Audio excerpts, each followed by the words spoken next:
All right, let's move on to something that's going to be a little bit more contentious for us. Coach of the year. Who you got? I have Monty Williams of the Suns for a couple of different reasons. First is he's deserving of the award. The Suns have had a massive turnaround. They were trending in the right direction last year in the bubble where they looked good. They won some games that they had no business winning. 8-0. They signed Chris Paul, or got acquired Chris Paul, rather, I should say. And people had better expectations for them this season, but they have blown those out of the water. We thought, they'll be a playoff team. Maybe they'll be a 5 or 6 seed and avoid the play-in. They'll be decent. Quite possibly the best team in the West, arguably. I mean, they're first or second going back and forth with the Jazz. Exactly. First or second going back and forth. Chris Paul has transformed the team because a lot of the pieces are the same. The core is Aiden, and you've got Devin Booker. They added some really good veterans like Jay Crowder. Oh, yeah. Not saying they didn't, but I'm saying to have a good core, add in a big star and some veterans, make it all mesh well, and then overperform, that's coaching. That is the coach making everything work together. And I think, obviously, working with Chris Paul to do that. I think that is a part of it, sure, but I think that the Suns would have had a gigantic, enormous, massive turnaround, even have still been a playoff team without Chris Paul. It's a question of they had no chance of getting the number 1 seed without him. As a talent thing. The rest, though, is, I believe, coaching. I think he's done as good a job as anyone does in any given year in the league. They've also massively improved, and it's been relatively drama-free. That's also a part of the coach setting the atmosphere for the team. And so, for me personally, it goes to Monty Williams of the Phoenix Suns. All right, I'm with you. That makes a lot of sense, but for me, it's Tom Thibodeau for the New York Knicks. And I thought we'd part ways here, so I have a couple questions for you. Do you think the Suns' turnaround is more impressive than the Knicks' turnaround? What do you mean by impressive? Are you more impressed by the Suns' turnaround or the Knicks' turnaround?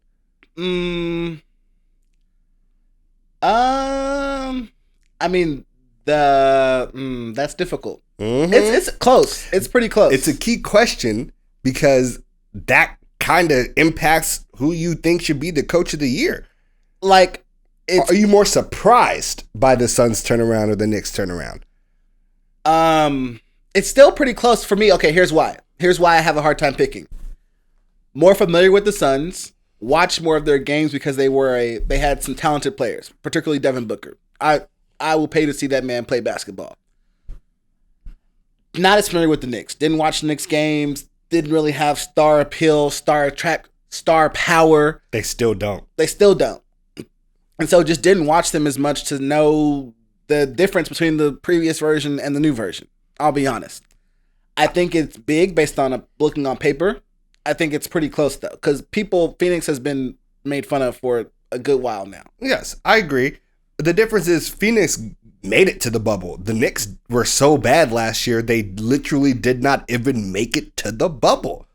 The Suns, they literally were not invited. That's how bad they were last year. The over-under for their wins this year was like 20-something games. They blew that out by 10-plus games already. That is very important when you think about who is the coach of the year.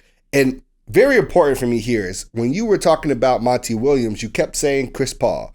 Chris Paul added. Chris Paul did. Chris Paul made other players around him better. Even the Chris Paul for MVP narrative. All of these things should be minuses towards Monty Williams for coach of the year because we've seen Chris Paul do this everywhere he goes. The whole Chris Paul MVP narrative is terrible team, Chris Paul shows up, team is good. Why didn't we give Billy Donovan coach of the year last year for the Oklahoma City Thunder? Because we thought it was Chris Paul that did it, because Chris Paul turns around teams when he goes there, because that's what he does. Shit, it's the Knicks. Not a lot of new players, not a lot of difference from last season. Besides what? They signed Tom Thibodeau. He changed the culture of that entire organization. He made them play defense, and he made them an actually good team. And it's not that anything should be taken away from Monty Williams. It's not that he's not great at his job. It's not that what he's done has not been impressive. It's not that he doesn't deserve his flowers. But the level of difficulty to fixing the New York Knicks is insane. It's just insane. We saw, like, Monty Williams is great. It's not like the Knicks got to add a Chris Paul. They didn't get to add one of the greatest point guards of all time. The Suns did. You've set up your argument as such that in order to beat back my argument, I have to deny Chris Paul's greatness, and I will not do that, so let's move on.